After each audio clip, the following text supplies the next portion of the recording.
பாருங்கள் ஃப்ரெண்ட்ஸ், நான் வந்து சுக்கர ஒலையில் தான் விளக்கு வைக்கலான்ட்டு இப்போ ரெடி பண்ணிகிட்ருக்கேன். இந்த திரியெல்லாம் மாற்றிடணும். வெள்ளிக்கிழமை அதுமாக புது திரியாக போடுங்க, பழைய திரியிலே விளக்கு வைக்காதீங்க.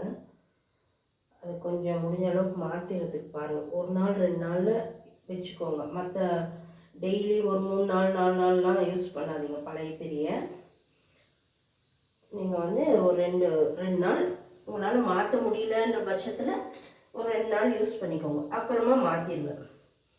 ஏன்னா பழைய திரியில் நம்ம விளக்கு வைக்கக்கூடாது. பாருங்கள், இது வந்து நாளைக்கு பௌர்ணமி இல்லையா, நாளைக்கு வந்து இதை மாற்றிடணும். சரியா ஞாபகமாக மாற்றிடுங்க, அப்படியே வைக்காதீங்க. அதை எடுத்து சுண்டல் பண்ணிவிட்டு அப்புறமா வந்து புதுசாக வைங்க.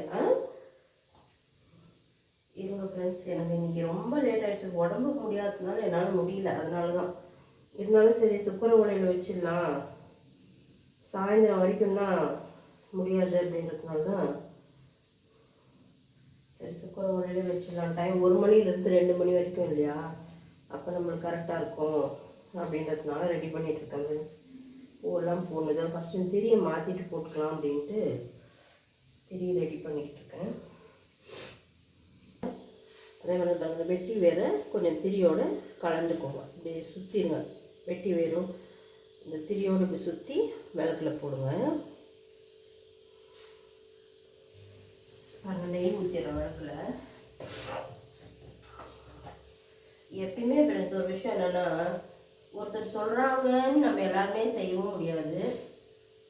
அந்த விஷயம் கொஞ்சம் நல்ல விஷயமா இருந்து அது நம்மளுக்கு வந்து அது ஒத்து வருமா, நம்ம அது செஞ்சால் நம்மளுக்கு கரெக்டாக இருக்குமா, ஒவ்வொருத்தருக்கும் ஒவ்வொரு வழக்கம் இருக்கும். இப்போ வந்து நிறைய பேர் நிறைய டிப்ஸ் சொல்கிறாங்க.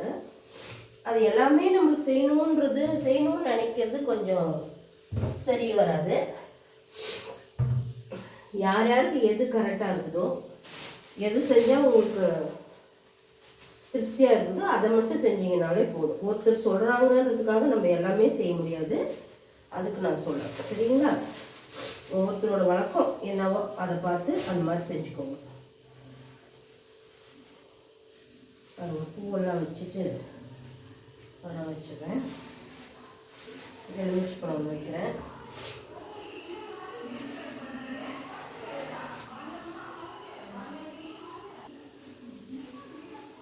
நம்ம வந்து எந்த அளவுக்கு நம்ம மனசார நம்ம செய்கிறோமோ, எல்லாமே சொல்கிற விஷயம்லாம் செஞ்சு தான் சாமி கும்பிடணும்னு கிடையாது. ஒருத்தர் சொல்கிறாங்க, சரி அதனால அது நம்மளால முடியுமா, முடிஞ்சால் செய்யலாம். அப்படி இல்லைன்னா நம்மளுக்கு உண்டானது என்னமோ அதை வச்சு சாமி கும்பிட்டாலே நம்மளுக்கு போதும். ஒருத்தர் செய்யறதெல்லாம் சொல்கிறதெல்லாம் நம்ம செய்யணுன்றதும் கிடையாது. நம்மளால் முடியுன்ற பட்சத்தில் நம்ம அதை செய்யலாம். அதனால ஒன்றும் தப்பு கிடையாது, சரிங்களா? நான் சொல்கிறது கரெக்டு தானே? ஒவ்வொரு டைம் ஒரு பொருள் நம்ம சொல்கிறோம், அந்த பொருள் வந்து இருக்காது வீட்டில். அதுக்காக அது இருந்தால் தான் நம்ம செய்ய முடியுமா, அது செஞ்சே ஆகணும் அப்படின்றதெல்லாம் நினைக்காதுங்க. நம்மளுக்கு வந்து கடவுள் நம்மளுக்கு சொல்லியிருக்கிறது என்ன, ஆடம்பரமாக கும்பிட சொல்லலை. நம்மளுக்கு என்னவோ அதை வச்சு கும்பிட்டா போதும். இதெல்லாம் என்ன சின்ன சின்ன மன திருப்தி தான். நம்ம இதை வச்சு கும்பிட்டுருக்கோம், நம்ம சந்தோஷத்துக்காகவும் சாமிக்கு நம்ம இவ்வளோதான் நம்ம செய்கிறோம் அப்படின்ற ஒரு விஷயம் தானே தவிர, இதெல்லாம் நம்ம செஞ்சாதான் சாமி ஏற்றுக்குவாங்க அப்படின்னு எல்லாம் நினைக்காதீங்க. கடவுள் வந்து ஒரு சின்ன 10 பைசா கற்பூரம் போத்தி கும்பிட்டோம்னா கூட மனசார ஏற்றுக்குவாரு. அதுதான் சாமி. எல்லாம் வைங்க நம்ம சாமி கேட்குவோம்ல, நம்மளுக்கு சாமி கண்டிஷனும் போடல. இதெல்லாம் நம்ம செய்யறது நம்ம திருப்திக்காக மட்டுமே நம்ம செய்யணும். அதை தெரிஞ்சுக்கோங்க ஃபஸ்ட்டு, அது ரொம்ப முக்கியம்.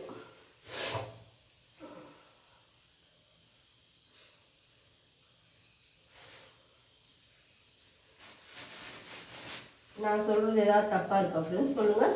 கரெக்டு தானே நான் சொல்கிறது?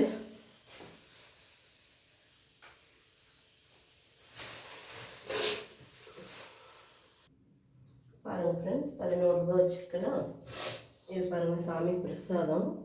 ஏலக்காய் மாவு, திராட்சை, முந்திரி, பாதாம், பிஸ்தா வச்சுருக்கேன். சர்க்கரை கொஞ்சம் வச்சுருக்கேன். லவங்கம் ஒரு 5 வச்சுருக்கேன் ஃப்ரெண்ட்ஸ்.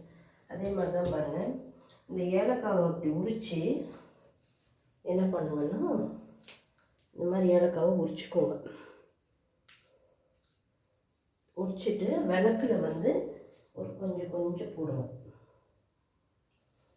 தண்ணியிலையும் போடுங்க. நம்ம சாமிக்கு தண்ணி வைக்கிறோம் இல்லையா, அந்த தண்ணியிலையும் போடுங்க. அப்படி போட்டு வச்சிங்கன்னா நல்லா கொஞ்சம் மனமாக இருக்கும், நல்லது அதுக்காக. எதுவுமே ஃப்ரெண்ட்ஸ் நம்ம வந்து செய்ய வேண்டியதை சாமிக்கு நம்ம செஞ்சோம்னா கரெக்டாக கடவுள் வந்து நம்மளுக்கு என்ன கொடுக்கணுமோ அதை கரெக்டாக கொடுப்பாரு. நீங்கள் வந்து வருத்தப்பட்டுக்கிட்டு சங்கடப்படக்கூடாது. நிறைய பேர் என்ன பண்ணுறோம், ஆமாம் என்னத்த சாமி கும்பிட்றது, சாமி என்ன நம்மளுக்கு எப்போ பார்த்தாலும் நம்மளுக்கு ஏதாவது பிரச்சனை கொடுக்குறாரு அப்படின்னு நினச்சி வருத்தப்படக்கூடாது. நாங்கன்னா எவ்வளோ கஷ்டத்தை பார்த்துட்டு நானே என்னை தேர்த்திக்கிட்ட தருணம்லாம் அவ்வளோ உண்டு. அதனால் நம்மளுக்கு இன்றைக்கி இல்லைனாலும் நம்மளுக்கு கடவுள் ஒரு வழியை நம்மளுக்கு என்றைக்காவது காட்டுவார். அது வரைக்கும் நம்மளுக்கு பொறுமை தான், கொஞ்சம் பொறுமை தேவை. ஐயோ உடனே அதை செஞ்சிடணும், நம்ம உடனே இது பண்ணிடணும், உடனே இதை நம்ம பார்த்துடணும் அப்படின்னெல்லாம் யோசிக்காதீங்க. நீங்கள் நம்பிக்கையாக கடவுள்கிட்ட கேளுங்க, கடவுள் உங்களுக்கு எல்லாமே கொடுப்பாரு. ஆனால் கொஞ்சம் பொறுமையாக இருந்துங்க, அவ்வளோதான். மற்றபடி ஐயோ நம்மளுக்கு ஒன்றும் செய்யலையே, இன்னும் வரலையே அப்படின்னெல்லாம் யோசிக்காதீங்க. ரொம்ப நீங்கள் பொறுமையாக இருந்தீங்கன்னா அந்த பொறுமைக்கு உண்டான பலன் கடவுள் உங்களுக்கு கொடுப்பாரு. நம்பிக்கை தான் முக்கியம். பாருங்கள் ஃப்ரெண்ட்ஸ், இன்னைக்கு 3 பூ தான் கிடைச்சிச்சு, 3 தான் இருந்தது, அதை பறிச்சுட்டு வந்துட்டேன். அப்புறம் வந்து இந்த மாதிரி வந்து ஒரு 23 ஏலக்காய் எடுத்துக்கோங்க. நல்லா இருக்கணும், இந்த உடஞ்சிருக்கிறது அந்த மாதிரி இருக்கிறதெல்லாம் எடுத்துக்கூடாது. இந்த 23 ஏலக்காவை எடுத்து வச்சுக்கோங்க. ஒரு ஊசியில் வந்து ஒரு வெள்ளை நூல் கோர்த்து பாருங்கள், இந்த மாதிரி கோர்த்துக்கோங்க. கோர்த்துக்கிட்டு இந்த நூலுக்கு வந்து மஞ்சள் தடவிக்கோங்க. மஞ்சள் தடவிக்கிட்டிங்கன்னா தடவி தான் போடணும். அதனால் வெள்ளிக்கிழமை வந்து ஊசி கோக்கக்கூடாதுன்னு சொல்லுவாங்க. ஆனால் வந்து நம்ம சாமிக்கு தான் மாலையாக போடுறோம், அதனால் ஒன்றும் தப்பு இல்லை. நம்ம துணி இந்த மாதிரி பழைய துணி அந்த மாதிரி தான் தைக்கக்கூடாது. நம்ம சாமிக்கு போடுற மாலையினால ஒன்றும் பிரச்சனை இல்லை. பாருங்கள், இதை வந்து நான் இப்போ ஒரு மாலையாக கோத்துட்டு வந்துடுறேன். கோத்துட்டு வந்துட்டு காமிக்கிறேன். பார்த்தீங்களா ஃப்ரெண்ட்ஸ், இந்த மாதிரி கோத்துக்கணும். மாலை இந்த மாதிரி கோத்துட்டு லக்ஷ்மிக்கு போட்டுக்கணும்.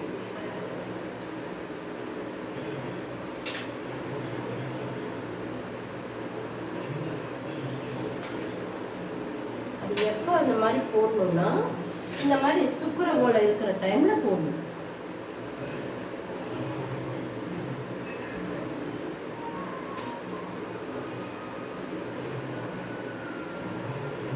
புரிஞ்சுங்களா? சுக்கர ஓலை இருக்கிற டைமில் போடணும். ஒன்று காலையிலேருந்து 6 மணிலேருந்து 7 மணி வரைக்கும் வரும் சுக்கர ஓலை வெள்ளிக்கிழமை. மத்தியானம் 1லேருந்து 2 வரைக்கும் வரும். பாருங்கள், 1 மணி ஆயிடுச்சு, இப்போ தான் விளக்கு வைக்கலாம். அதே மாதிரி நைட்டில் 8லேருந்து 9 மணி வரைக்கும் வரும். அந்த மாதிரி டைமில் நீங்கள் அந்த மாதிரி மாலையை போட்டு அம்மாவுக்கு போட்டுருவோம். சரிங்களா? இதை எனக்கு தெரிஞ்ச ஒரு சின்ன வேலை நான் செய்கிற வேலை. நான் சொல்கிறதெல்லாம் நீங்கள் செய்யணும் அப்படின்றதெல்லாம் ஒன்றும் கிடையாது. இப்போ வந்து ஒரு கோயிலுக்கே நம்ம போகிறோம். அந்த கோயிலுக்கு போயிட்டு வந்ததுக்கப்புறம் நம்மளுக்கு ஒரு நல்லது நடக்கணும், ஒரு நல்ல பாசிட்டிவாக ஒரு நல்ல இதாக இருக்கணும். அப்போ தான் வந்து நம்மளுக்கு அந்த கோயிலுக்கு போயிட்டு வந்ததுக்கு உண்டான திருப்தி நம்மளுக்கு கிடைக்கும். அப்படி போயிட்டு வந்ததுக்கப்புறம் உங்களுக்கு ஏதாவது ஒரு மனசு சங்கடமோ மன கஷ்டமோ ஏதாவது இருந்திருந்தால் நீங்கள் அதுக்கு மேலே அந்த கோயிலுக்கு போக வேண்டாம்னு என்னோட கருத்து. ஏன்னா நான் அப்படி தான்.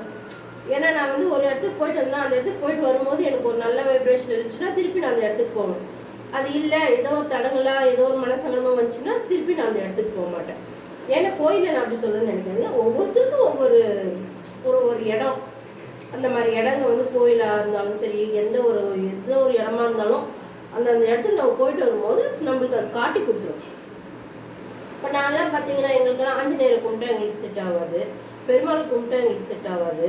அந்த மாதிரி ஒரு சில விஷயங்கள் என்னை பொறுத்த வரைக்கும் அம்மாவையும் ஈஸ்வரனையும் தவிர வேறு யாரை கும்பிட்டாலும் எனக்கு திருப்தியாக இருக்க மாதிரி தெரியாது. இப்போ வந்து நான் முருகனை நிறைய கும்பிட ஆரம்பிச்சிருக்கேன். ஏன்னா அந்த மாதிரி நம்ம ஒன்று ஆரம்பிக்கும் போது நம்மளுக்கு எப்படி மன திருப்தியாக இருக்குதா அது நம்ம தொடர்ந்து செய்யலாம். அது மாதிரி இப்போ நம்ம சொல்கிறதெல்லாம் நீங்கள் செய்யணுன்றது கட்டாயம் கிடையாது. உங்களுக்கு அது செஞ்சால் செட் ஆகுதா, செட் ஆகலைன்னா விட்டுருங்க. ஐயா அவங்க சொன்னாங்களே அதை செஞ்சு பார்க்கலாம் அப்படின்னு பார்த்துட்டு உங்களுக்கு அது செட் ஆகலைன்னா நீங்கள் அதை விட்டுருணும், அது தொடரக்கூடாது. அது உங்களுக்கு வேணான்னு அது அர்த்தம். அதை நல்லா மைண்டில் வச்சுக்கோங்க, சரிங்களா? பாருங்கள், கற்பூரம் கொஞ்சம் போட்டுக்கிறேன், பச்சை கற்பூரம்.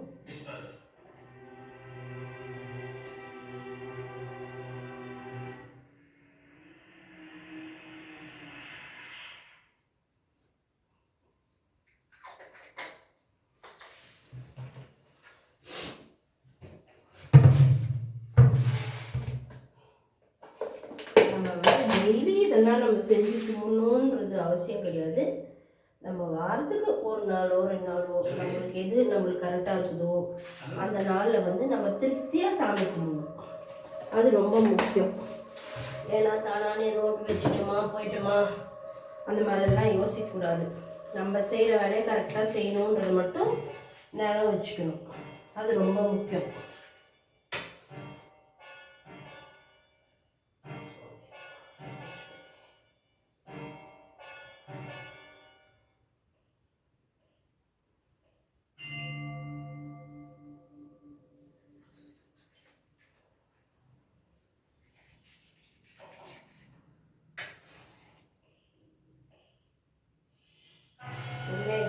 டைமு இந்த டைமில் வந்து நீங்கள் வீட்டில் வந்து ஒரு வெள்ளையாக இருக்கிற பொருள், ஒரு பாலாக இருக்கலாம், ஒரு குழம்புக்கு போடுற ஒரு வெள்ளை பொருளாக இருக்கலாம். அதை வந்து இன்றைக்கி நம்ம பேர் சொல்லக்கூடாது, அதனால அது வந்து அந்த மாதிரி பொருளாக இருக்கலாம். பால் கூட வாங்கலாம், இல்லை மூக்கல்ல வாங்கலாம், வெள்ளை மூக்கல்ல. இந்த வெள்ளை அவரைக்கொட்டை இருக்கு இல்லையா, அது வாங்கலாம். பால்கோவா வாங்கலாம். அந்த மாதிரி வெள்ளையாக இருக்கிற பொருள் வாங்கி இந்த சுக்கர ஓலையில் வாங்கிட்டு வந்தோம்னா வீட்டுக்கு நல்லது, லக்ஷ்மி வருவாங்கன்னு சொல்லுவாங்க. அது மாதிரி ஏதாவது வாங்க முடியுமான்னு வாங்குங்க, சரிங்களா? நைட்டு கூட வாங்கலாம், 8லேருந்து 9 மணி வரைக்கும் வாங்கலாம், இப்பயும் வாங்கலாம். அது மாதிரி ஏதாவது ட்ரை பண்ணி பாருங்கள்.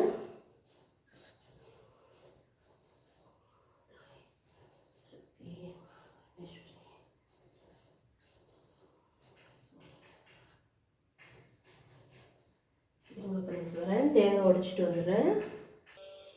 அவ்வளோதான் ஃப்ரெண்ட்ஸ், விளக்கு கற்பூரம் காமிச்சிடுறேன். இது வந்து நான் பச்சை கற்பூரம் தான் எப்பயும் யூஸ் பண்ணுவேன்.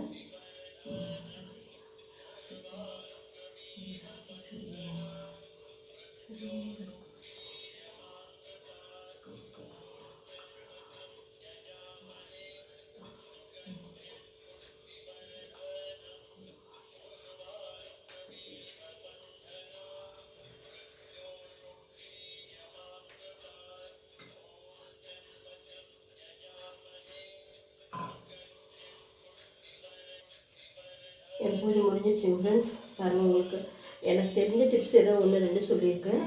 உங்களுக்கு அது செஞ்சால் சரியாக இருக்கும் அப்படின்ற பட்சத்தில் செய்யுங்க, இல்லைன்னா விட்டுருங்க.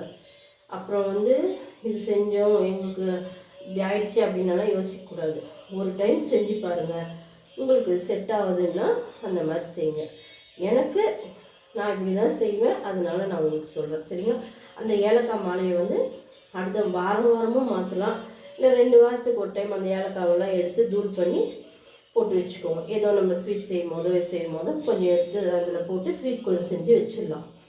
அதனால் எனக்கு தெரிஞ்ச வரைக்கும் சொல்லியிருக்கேன் ஃப்ரெண்ட்ஸ். தப்பாக ஏதாவது சொல்லியிருந்தால் மன்னிச்சிக்கோங்க. முடிஞ்ச வரைக்கும் நான் என்ன சொல்கிறேன்னு புரிஞ்சுக்கோங்க. அப்புறம் வந்து ஐயோ என்ன எப்படி சொன்னாங்க அப்படின்னு எல்லாம் யோசிக்காதீங்க. உங்களுக்கு சரிப்பட்டால் செய்யுங்க, இல்லைன்னா வேண்டாம், சரிங்களா? சேனலை கொஞ்சம் சப்ஸ்கிரைப் பண்ணுங்கள் ஃப்ரெண்ட்ஸ்.